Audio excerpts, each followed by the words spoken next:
Hello guys, it's Jimmy here, and this is the BNG Sandbox. It's a free download. It's a little demo of their physics engine, and I've got to say I'm very impressed with it. So I'll do a quick video just to go over a couple of things that I wanted to mention, and do a couple of comparisons to sims that you both know. Now this is, like I said, this is just an example here. This is me just taking the default truck you get. You only get one vehicle here. Just over a couple of bumps, you can see the suspension movement, the chassis rolling around. Very, very interesting. Now, while that's quite fun to watch and not uncommon in games, this is probably the where things get serious. I take every little jump here. This is post commentary if you didn't guess, and you just see what happens. So aside from the lag, we get broken front suspension, and we also get a little pickup truck with raised eyebrows. Very interesting thing. Now this is has a fantastic damage model. This is just I wanted to draw a comparison between it and what we currently have. Now this is me running to a wall here about 50 miles an hour or so. That's roughly the speed it says in game. You just see the damage that I sustained to the front. The entire front end is pretty much smashed back into the cab. You can hear just about revving the engine. Nothing's working. It's because the engine has been disconnected from the transmission, and that front left suspension is it's had better days. You can just show a quick shot underneath the vehicle just to have a look at the bits that come off. It is a demo, so spit unfinished, so you do clip under the cameras you clip sometimes. But I wanted to draw a comparison between this iRacing and rFactor. First of all, iRacing, and they're kind of similar sized cars. This is the Mustang here going to war at 50. Not quite square on, but get the idea. The car, the entire front end mashed in, and the engine blew up. This is in rFactor in the Blaupan mod. You can see I do lose a front bumper and a splitter, but not off the car, so that's an odd one. But you can see damage, nowhere near as good as this. Now that leads to the next question. Could we see anything like this in sims of the future? I mean, obviously we've got iRacing is always being updated. There's things like Assetto Corsa. We've not seen any damage from that yet at all. I doubt it'll be anything like this, but obviously it's just an example. And even Project Cars, that's another new sim on the horizon. This is just me going over some rocks here and destroying my front end, as you can see again. You see the car now pretty much folds in two, which is fantastic. Also, to an extent, maybe seeing this kind of damage model in GTA. The first, I guess, kind of negative against that is that this requires some processing power. It requires a decent PC. I have a fairly decent PC. I put some specs in my first video. I'll put them in the description again so you can see them.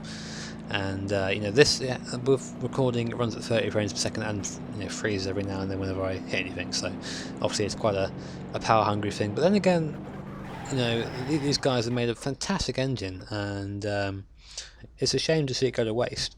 I've seen posts about this kind of soft physics before, maybe being introduced to iRacing on the forums, and they're just dismissed as oh, it's stupid, you can't do that, which seems to be it's a sad state of affairs on the iRacing forums, and that kind of thing happens. People put up ideas which could potentially change things and make the game more immersive, and people just say no, they can't do that because of X, Y, and Z. Well, it's up to the guys at iRacing to overcome that. That's their job.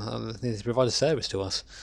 There was something else. Oh yes, so an example would be weather. I remember I only joined about a year ago, but there's always been rumblings of weather going on. People have just said, well, no, it won't work because people just won't do the sessions if it's slightly different. And yet we start to see the building blocks of weather being introduced into iRacing because they've done the work, and it shows. It's a good system. It does make you think, in the direction these sims are going.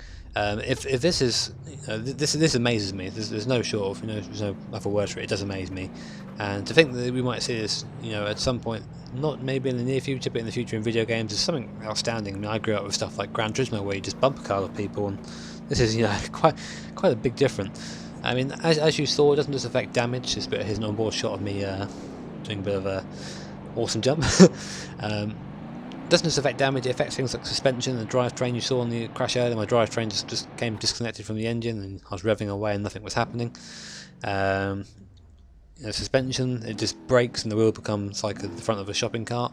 You can see at the bottom there, I'm kind of pumping the throttle, and the throttle moves with my actions. That's something you don't see in iRacing. I know it's small, but little things, they do add up. And this is a pre-alpha demo, so come on, get in gear.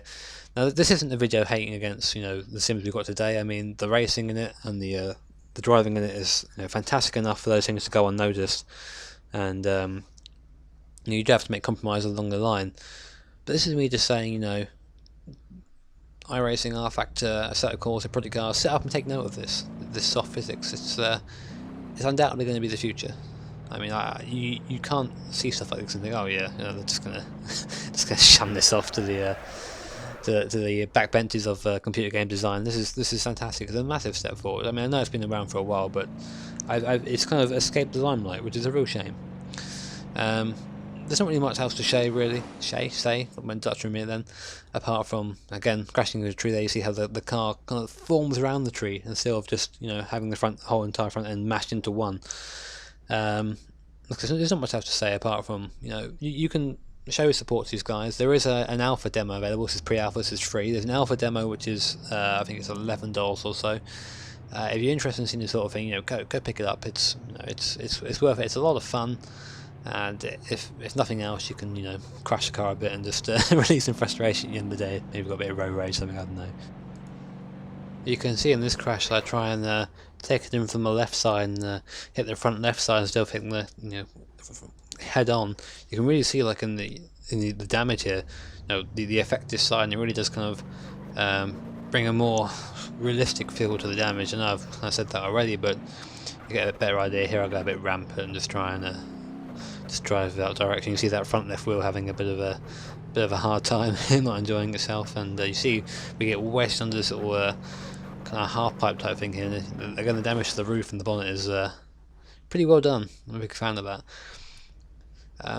Also in this demo here, you have the ability to kind of change your car around a little bit. What I did here is I changed you can just, I don't know if you can see it in the left hand side there, the tyres and the suspension to have off-road, basically, so it was off-roading and had a better capability of climbing up the little obstacle course you're going to see in a couple of seconds time. I tried doing it with the kind of normal stock default car. You just can't get up there, just get stuck on the curb straight away. This one is makes pretty much makes a meal out of it, pretty much. Just go straight up there, nom nom nom nom nom. Pretty easy for him. And again, you just kind of watch how the car reacts to each individual bump, each side, and, like, you know, you get pretty good suspension movement, sorry, and things like iRacing and R-Factor actually. It's not too bad in there on the open wheelers, but this is you know, this is a unique perspective, having this kind of this view to do it. Need to go over the edge here. But yeah, it's a lot of fun. Like, there are a couple of other off-road courses I didn't get to kind of show you in this little sandbox off to the left and right, and it's a lot harder on the standard tire, I'll tell you that. You go through there and you end up suspension being the wrong way around, which isn't normally a good sign. Here I just think I hit the corner not well, but the car's not damaged, it just bounced off. So yeah, here's me trying to get a rollover shot, but I don't quite get it right. Just down on the roof and bonk on the hood mainly. But that's pretty much it, guys. I'll round off the video with a little what I call the super jump and the suspension killer. It was pretty hilarious to watch, and I basically just go over this jump and the entire car collapses. So yeah, hilarious stuff. Anyway, guys, thank you very much for watching, and I'll see you all next time.